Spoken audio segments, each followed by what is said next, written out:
미국의 연합감리교회는요, 심사나 재판 제도에 있어서 감독에 대한 심사 재판 규정이 맨 처음에 나온다는 거예요. 감독을 재판함. 우리나라의 재판법은 그러냐 안 그러냐? 우리는 그렇지 않아요. 그런 규정이 전혀 없어요. 다시 말하면 행정 책임자에 대한 교회법이 미국은 동일하게 또 가장 모범적으로 행정 책임자에게 적용된다는 법치주의, 법의 평등성을 이미 그렇게 선포하고 나가는 겁니다. 우리나라는 그게 없는 게 이게 한국적인 좀 부끄러움입니다. 이 사실.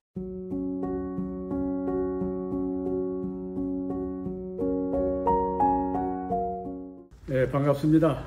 오늘은 장정 동영상 강의 제 10번째 그리고 11번째 재판법입니다. 재판법은 우리 장정 재판법은 두 가지가 있습니다. 일반 재판법과 행정재판법. 행정재판법은 나온 지가 얼마 안 되고요. 1930년부터 기독교 조선감리회가 조직된 때부터 있던 것은 일반 재판법, 좋게 말하면 징계재판입니다. 교회 안에서 교인이나 교육자들이 감리교 질서를 어지럽히고 범과가 있을 때에 징계재판 형식으로 있었습니다. 오늘 일반 재판법과 행정재판법을 중심으로 우선 우리 재판제도의 뿌리 잠깐 살펴보고요. 재판제도는 어디서부터 시작되는가? 그 다음에 오늘날까지 2024년까지 재판법이 많은 변화가 왔는데 변화되고 적용되고 운영되고 왔는데 그 가운데 일어난 문제점들이 많습니다. 사실 여러분들과 이해를 같이 하기 위해서 자세하게 재판법을 읽어가면서 강의하기는 좀 효과가 없는 것 같고, 그래서 총체적으로 이 재판법에 나타난 문제점 15가지를 소재로 중심으로 해가지고 재판법의 이해를 같이 해보겠습니다. 그리고 그동안 재판법의 변화가 어땠는가, 특별한 것만 좀 챙겨보도록 할 것이고요. 현재 제가 이 재판법 강의를 준비하면서 특별히 우리가 한번 이렇게 거치고 검토해야 할 부분이 뭐냐면 성범과와 출교 벌칙에 대한 것, 그 다음에 고발 한정주의라는 게 있어요. 고발 한정주의. 여전히 그게 문제가 되어 있는 거고요. 그 다음에 교회법 우선주의. 편의상 그렇게 표현하는 겁니다. 교회법 우선주의. 이런 것들이 우리 대한민국 헌법에 어긋나고 우리 장정의 헌법 25조에도 어긋납니다. 그게 재판과 심사 규정에 헌법 조항이 있는데 거기에도 어긋나기 때문에 이런 건 좀 심도 있게 다뤄보고자 이렇게 합니다. 먼저 재판제도의 뿌리에 대해서 딱 두 가지만 여러분들이 기억해야 됩니다. 첫째는 뭐냐면요, 우리 장정에 있는 역사와 교리 부분에 나오는 연합신도의 총칙이 있어요. 이거는 존 웨슬리부터 시작된 겁니다. 영국에서부터 연합신도의 총칙. 거기에 보면은 최초의 가장 초보적인 우리 재판제도의 원형이 나와 있습니다. 자, 실제 문건이 이렇게 되어 있습니다. 우리 감리회에 들어오기를 원하는 이들에게 요구되는 것은 한 가지 조건이라 그랬어요. 그건 뭐냐면 장래의 진노하심을 피하고 죄에서 구원을 얻고자 합니다. 아주 단순합니다. 이게 장래의 진노하심, 심판이죠. 하나님의 진노하심에서 피하고 죄에게서 구원을 얻고자 하는 것이다. 그러니까 이것을 위해서 필요한 것이 규범인데 연합신도의 총칙에는 19가지 악행을 피하라 이렇게 나와 있어요. 제가 숫자를 헤아려 본 겁니다. 거기 그렇게 19가지를 이런 표현은 안 나오고 제가 조목조목을 헤아려 보니까 19가지 악행을 피하라. 여러분 그렇게 이해하시면 쉽습니다. 그에 대해서는 장정 역사와 교리 부분에 보면 연합신도의 총칙에 보면 그게 나와. 다 이렇게 나와 있습니다. 그 다음에 10가지 선행을 행하라는 겁니다. 악행을 피하고 19가지 악행을 피하고 10가지 선행을 행하라. 아주 굉장히 선명하지 않습니까? 그 다음에 7가지 예법을 지켜라는 거예요. 이건 교회 생활 규칙을 말하죠. 예배와 성례 등등, 의식, 예법, 하나님의 예법을, 그러니까 19, 17 이렇게만 우리가 이해하면 연합신도의 총칙의 골격을 다 알게 됩니다.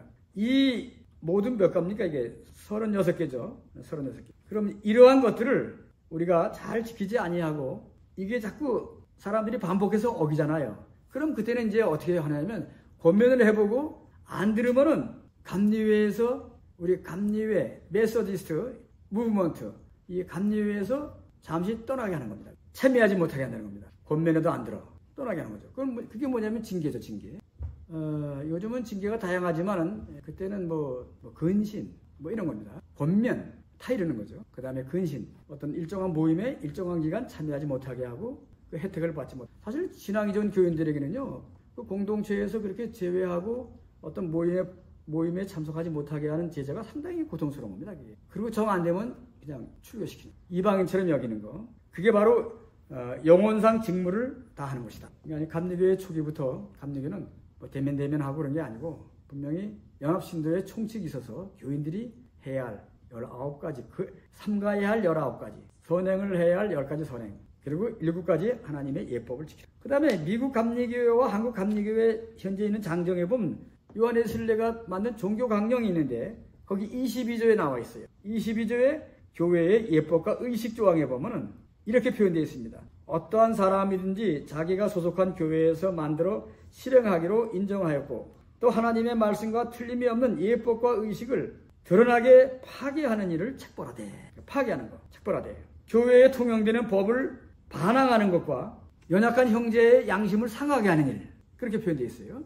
얼마나 조심스럽습니까, 여러분? 믿음이 부족한 자들은 상처받기 쉽잖아요. 연약한 형제 양심을 상하게 하는 이도 처벌하라.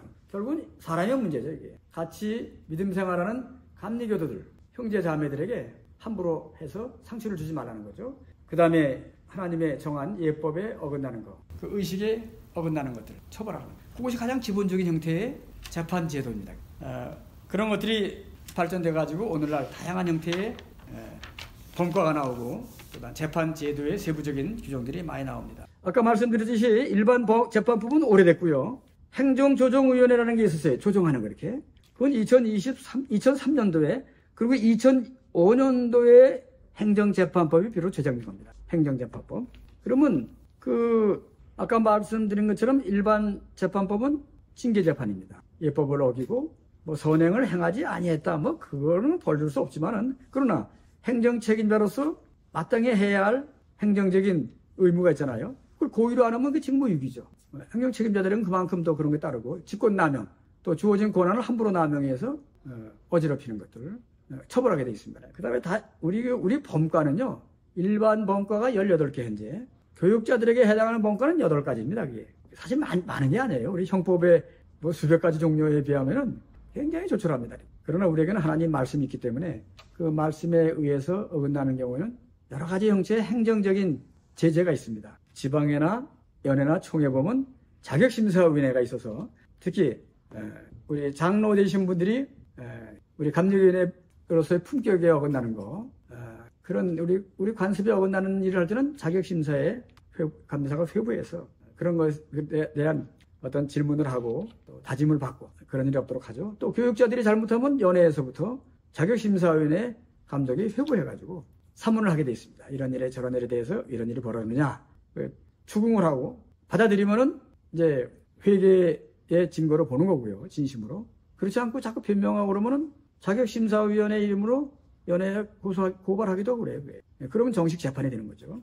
하여튼 우리는 그런 일반 재판법이 있고요. 행정재판법은 이게 행정책임자, 담임 목사나 감리사, 감독회장의 행정책임자가 회의를 주관할 때 잘못하는 거.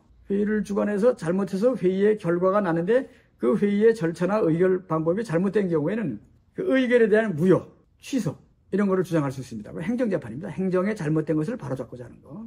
그 다음에 해야 할 일을 하지 않는 거. 마땅히 해야 되는데 안 해. 그 부작위라 해요, 부작위. 그런 것도 행정재판법에 따라서 의무이행 재판을 청구할 수 있어요. 해라 이렇게. 왜 안 하느냐? 해라. 판결로서 의무를 이행하라. 행정책임자들에게 판결하는 그런 행정재판이 있습니다. 요즘은 행정재판이 자주 일어나고 있습니다. 그만큼 이제 교회의 모든 일들이 복잡해지고 다양한 형태의 장정에 우배되는 일이 나타나기 때문에 행정재판법도 많이 적용되고 있습니다. 자, 한 가지 특징적인 게 뭐냐면요. 우리 기독교 대형 감리교회하고 미국의 연합 감리교회가 큰 차이가 나는 게 있어요. 그건 뭐냐면요.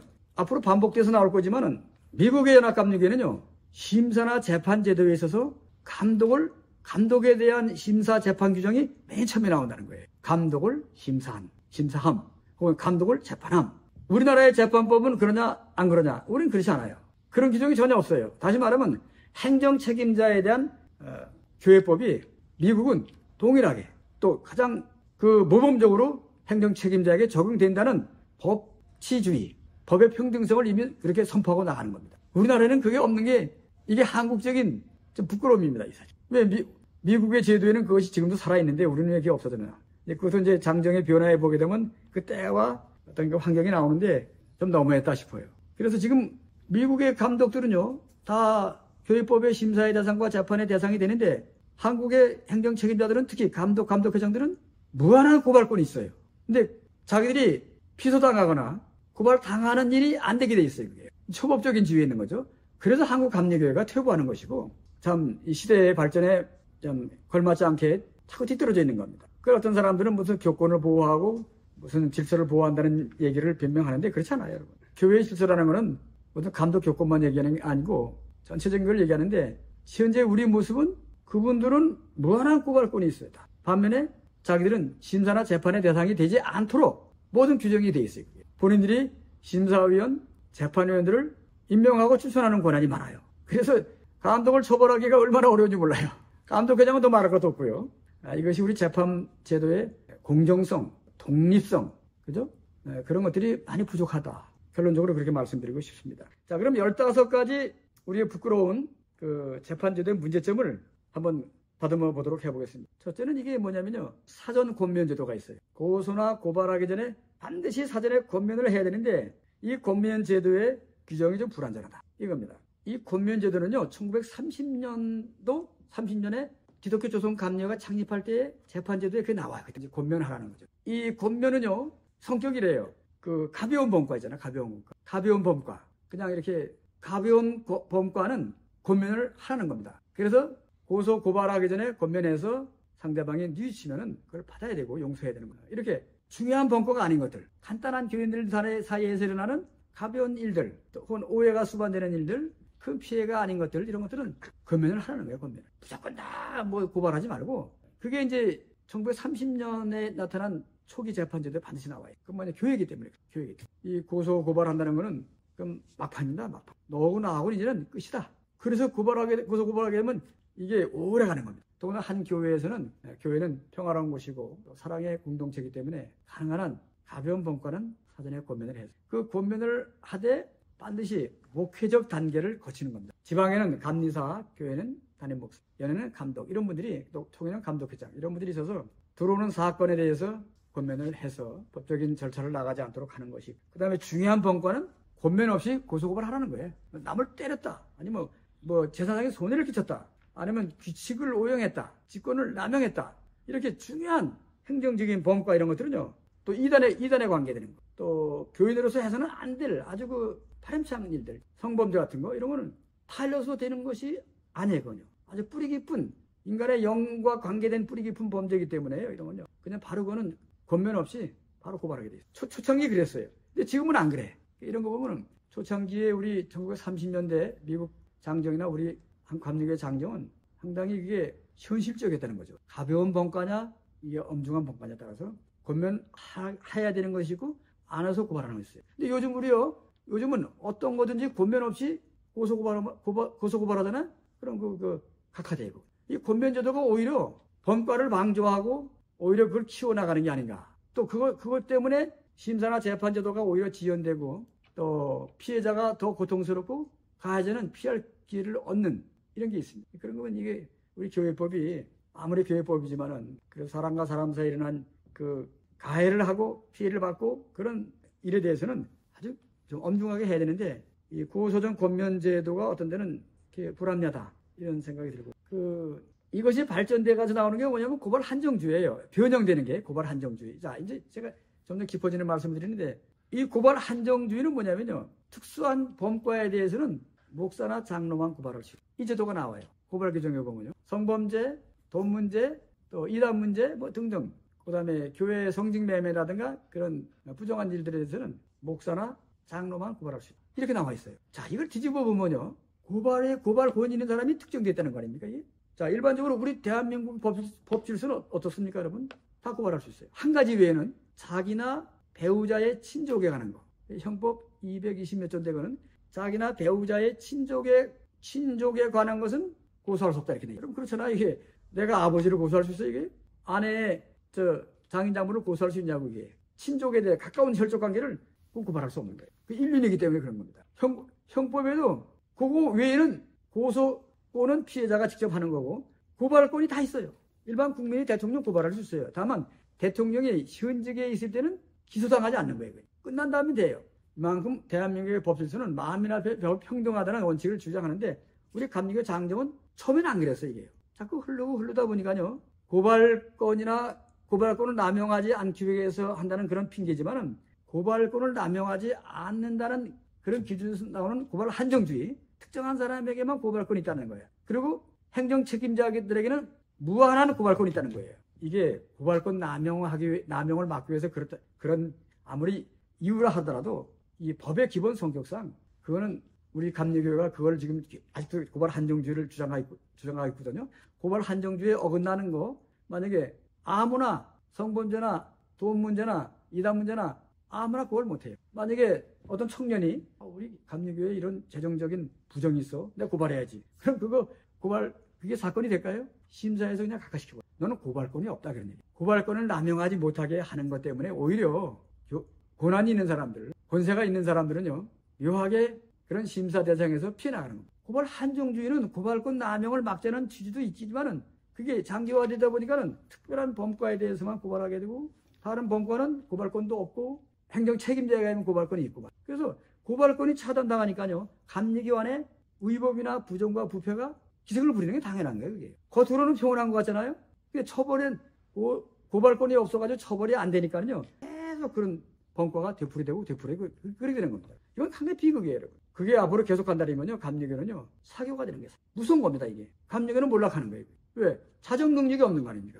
고발 한정주의라는 원칙이 지금도 있어요. 그 다음에 이 권면제도도 불필요한 것이 너무 불필요한 것이 많아요. 아니, 억울한 일을 당한 사람이 무슨 권면을 반드시 하라는 거예요. 자기가 어마어마한 피해를 받았어, 상대방에게. 근데 가서 너 잘못했으니까 사과하고 피해를 보상해. 이거 말하기 쉽지 않아요. 얼굴을 가져와서 가해자를 만나는 게 됩니까, 이게? 그 이중가해예요. 근데 그거를 우리는 권면을 하라는 거예요, 이게. 이거는 우리 현실을 모르는 어떤 그런 그냥 하나의 이상적인 게 아닌가. 권면이라는 건요, 제가 교회 재판을 참여해봐 하는데, 처음에는 이런 지적도 있었어요.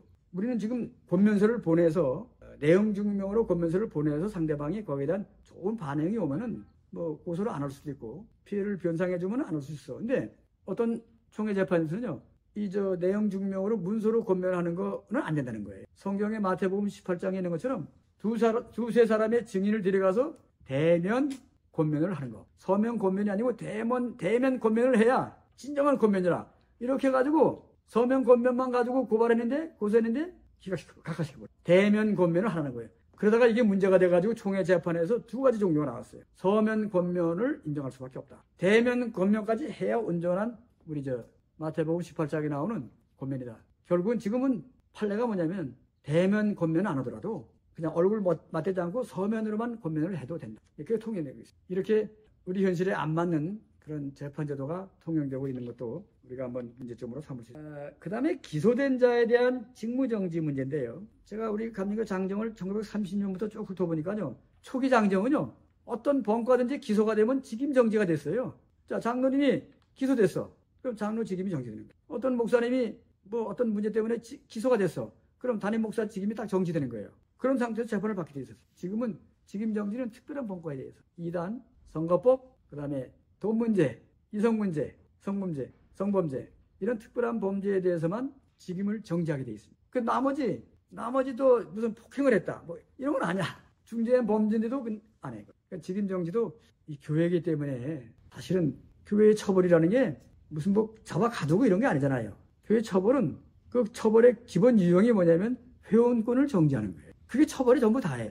손해배상을 해주는 게 아니에요, 그건요. 그건 별도로 사회법원에 나가야 되는 거고, 교회 처벌은 권한을 제한시키는 거. 특히 회원권을 중지하거나 회원권 행사를 못하게 하는 거. 그 정도의 처벌에 교회는요. 물론 출교 같은 것도 교육자들에게서 출교가 가장 면직이나 출교는 굉장히 아주 치명적이죠, 그게. 그건 손을 떼는 거니까. 다른 일반 교인들에게 기껏해야 이거는 회원권, 회의에 참석 못하게 하는 거, 근신하는 거, 이런 거죠. 그래서 일단 기소가 되면은 교육자하고 장로고 일반 교인하고 따질 거 없이 일단 이렇게 문제가 돼서 기소가 됐으니까 직임을 정지하는 것이 저는 맞다고 봐요. 교회이기 때문에. 지나치지 않느냐. 그래, 교회이기 때문에 교회는 더 엄격하게 성결한 전통을 이어가기 위해서는 더 엄격해야 된다. 그런 저는 개인적인 생각을 갖고 있습니다. 그 다음에 이제 벌칙의 변화가 너무 이게 들쑥날쑥한다는 거예요. 자, 벌칙에 대한 우리 형법상의 원칙은 뭐냐면 죄형 법정주의예요. 법으로 죄가 벌칙이 정해지지 않으면요. 법으로 벌칙이 정해지지 않으면 절대 처벌할 수 없어요. 저 사람이 분명히 잘못했는데 우리 형법에 벌칙이 없어. 그게 그 처벌 못하는 거예요. 그게. 죄형 법정주의입니다. 법으로 정해져야만 처벌할 수 있어요. 자, 근데 실제 보면요, 우리 출교 번과가 있잖아요. 또 면직 번과가 있잖아요. 면직 번과는 신경화 감독회장이 있을 때 들어왔습니다. 그전에는 교육자들은 면직이 없었어요. 그만큼 목사라는 직이 안정적이었고, 목사가 되기도 어렵고 그만한 좀 위치가 있기 때문에 아주 특별한 경우가 아니고는 이단인 경우에만 출교했어요. 이단인 경우는 다른 이유로는 절대로 출교 못했습니다. 요즘은 뭐 출교가 흔해 빠졌는데 면직도 목사들에게는 면직이 없었어요. 다른 식으로 행정적으로 벌을 줬으면 좋지 재판법을 통해서 면직이 없었어요. 그게 2007년도에인가 법이 개정되면서 신경화 감독회장 때 면직이 들어와서 지금은 그것이 이제 뭐 웬만하면 그냥 면직도 치고 그러더라고요. 근데 처벌이 강화되는 것도 좋은 점이 있지만은 너무 비인간적으로 벌을 엄하게 주는 것은 우리 헌법의 인간의 가치를 존중하는 면에서는 마땅치 않다. 저는 이렇게 생각합니다. 우리 대한민국 헌법에서는요, 그 형법에 있는 벌칙, 죄형 법정주의를 정하는 원칙이 있어요. 그 중에 하나가 뭐냐면 평등의 원칙이 있고요, 비례의 원칙이 있고요. 이렇게 모든 형벌을 줄 때는 혼자 범행을 저지른 것도 있고, 뭐 공범도 있고 그러잖아요.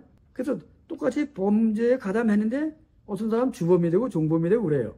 그래서 그 사람들의 가담한 형량의 그 내용에 따라서 형량이 달라지는 거예요, 그게. 근데 비례의 원칙을 적용하지 않는 벌칙이 우리에게 있었어요. 오직 출교만을 처벌하게 하는 거. 그게 최근에 생겨서 지금 손을 보기 봤지만은 얼마나 사람들이 경직되어 있고 합리적이지 못하면은 그런 법을 만들까. 한 가지 벌, 그것도 극형. 이러이러한 경우는 출교에 처한다. 이런 법이 있었다니까요. 이거는 대한민국 헌법의 비례의 원칙에 어긋나는 거예요. 그래서 그것이 사회법정에서 무효가 된 사례가 있어요. 제가 이따 판례를 들어보겠습니다. 얼마나 우리가 재판법을 만들 때 참 그런 원칙을 모르고 그저 감정적으로 만들었겠느냐. 이게 참 가슴 아프고 또 부끄러운 노릇입니다. 앞으로는 그렇게 법을 만들어서는 안 된다는 생각을 다 가져야 되겠죠. 그 다음에 이 재판위원 기피제도, 심사위원 기피제도라는 게 있는데요. 이것도 많이 퇴보했어요. 1930년 초기 장정에 보면요, 재판위원 기피나 심사위원 기피는요, 그 재판위원회가 결정해요. 지금도 우리 서해법에서는요, 서해법정에서는요, 누군가가 그 재판위원이 불공정할 것 같아. 저 사람 나한테 대해서는 좋지 않은 감정을 갖고 있어. 나는 저 재판위원이 마음에 안 들어. 그럼 재판위원 기피 신청을 하거든요. 사회법정에다가. 그러면 그 누가 결정합니까? 그 재판위원회가 결정해. 타당하냐, 타당하지 않냐. 기피 이유가 맞냐, 안 맞냐 해가지고 공정하게 판단하고 당사자를 제외합니다. 또 이런 것이 이의 신청이 되게 되면 아예 재판부를 바꿔. 딴 3회 재판부가 이 A라고 하는 재판위원이 기피되면은 다른 재판위원회가 기피 이유가 있냐 없냐를 보는 거예요. 그만큼 사회법정은요, 재판위원 스스로가 공정하고 또 아니면 딴 재판부가 판단하고 이렇게 해서라도 재판위원회가 스스로 그걸 판단하는 건데 우리는 누가 합니까? 행정책임자가 기피 결정을 해요. 심사도 마찬가지고. 이거는 재판위원회의 독립성, 전문성, 공정성을 훼손하는 부분이기 때문에 이러한 규정들은 다시 한번 세심히 살펴서 재판위원회의 권위를 우리가 세워서 책임 있게 그걸 판단하게 되겠다. 제가 사례를 한번 들어볼게요. 제가 겪은 사례니까는. 제가 중부위원회에서요, 행정재판위원장이 된 적이 있었어요. 행정재판위원장. 그래서 어느 교회에서 일어난 당회에서 일어난 일을 이제 재판하는데 당회에서 어떤 교인 제명에 대한 것이 나왔어요. 한 3, 40명을 제명했는데 그 사람들이 떼거지로 이 제명이 잘못됐다는 거예요. 당회 제명 결의가 잘못됐다. 그래서 그걸 하나하나 그러면 과연 당회에서 제명 절차가 타당했는가? 소명 기회가 줬는가? 아니면 제명 의결 정족수가 맞는가? 비밀 투표를 했는가? 이런 조건들이 있거든요. 보니까는 실제 제명 결의 이유나 절차가 맞지가 않아요. 그러면 그게 무효가 되는 거 아니에요? 그래서 그걸 다 조사하고 당의 서기를 불러다가 다 사실관계를 밝히고 그래서 이제 우리 재판위원들이 대충 의견이 모아졌단 말이죠. 그러면 그렇게 알고 우리가 이제 판결을 하겠다. 그러면 판결문 초안을 잡아야 할 거 아니에요, 이제? 증거가 다 나왔으니까. 그런데 판결문 초안을 제가 잡고 있었는데 갑자기 연회본부에서 문서가 왔어. 감독이 보내는 문서. 뜯어보니까는 재판위원장 기피 결정. 이거예요. 감독이 임명권자 아니에요, 감독이. 재판위원이 법적으로는 임명권자예요, 형식적으로는. 임명권자가 기피 요청을 받아들여가지고 기피 결정을 해서 통보한 거예요. 그래서 내가 딱 내려놨어요. 판결문 초안 잡다가 내려놓고 손 뗐어요, 제가. 그럼 딴 사람이 재판위원장이 됐을 거 아니에요? 재판위원장의 위치가 중요하죠. 새롭게 재판위원장으로 선임된 사람이 이 재판을 마무리 짓는데 그동안 해온 거와는 전혀 반대 방향으로 당회에서 3, 40명의 당원을 제명한 것이 이게 적법했다는 거예요. 그걸. 그러니까 난리가 난 거죠. 그래서 그 교회가요. 그 다음엔 더 내분이 갈등이 심화돼가지고요. 결국은 그 담임 목사가 나중에 교인들이 사회법에 고발해가지고 사회법정에 가서 그 뭐예요? 법정 구속이 됐어요. 나는 그래서 안타깝게 생각하는 게 아무리 감독이 재판위원장을 기피를 통지하더라도 잘못한 게 있다거나 무슨 재판 과정에 부정이 있다거나 그러면 되지만 정상적으로 다 증거를 확보하고 또 법률에 맞게 모든 결론을 지려고 하는데 딱 손발을 묶어버린 거예요. 딴 사람에서 전혀 다른 방법으로. 근데 그게 그 문제가 불꽃이 튀는 거예요. 튀는 거예요. 차라리 그때 제가 하는 대로 해서 그 당회가 잘못된 결정했으니까 그 당회원 제명한 거는 효력이 없다거든요. 그리고 사실 감싸가지고 그 교회가 편안하면 되는데 이걸 모가지를 치버리고 하니까는 그 교회가 요동치더라고요. 담임 목사가 돈 문제 때문에 재산 문제 때문에 문제가 돼가지고 법정 구속돼서 한 2년 살았을 거예요. 나이 들어서. 그래서 이게 감독이 지혜로워야 돼요. 어떻게 그 교회 문제가 재판 제도는 교회 문제를 더 이렇게 복잡하게 하려는 게 아니고 원칙과 질서에 따라서 그걸 잘 정리해서 원만하게 하려고 하는 것이기 때문에 우리가 그런 걸 이해하고 재판 제도를 우리가 활용을 해야지 감독이 재판에 개입해가지고 기피를 받아들이고 사람 바꾸고 그러면 이게 공정하게 되냐고.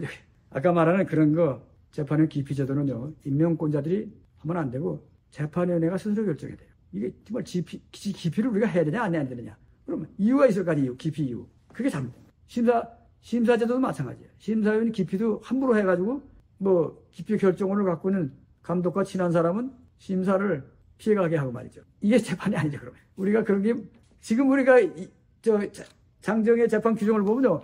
참 엉뚱한 게 많아요. 그런 것들이 어느 감독회장 때 바뀌고 그런 제도가 들어오고 점점 이것이 더 불공정이 심화되어가지고 지금은 완전히 극에 달했습니다. 나는 이런 것들도요. 본래 우치로 돌아가야 돼요. 대한민국 헌법 질서에 맞게 돌아가야 된다고 보는 겁니다.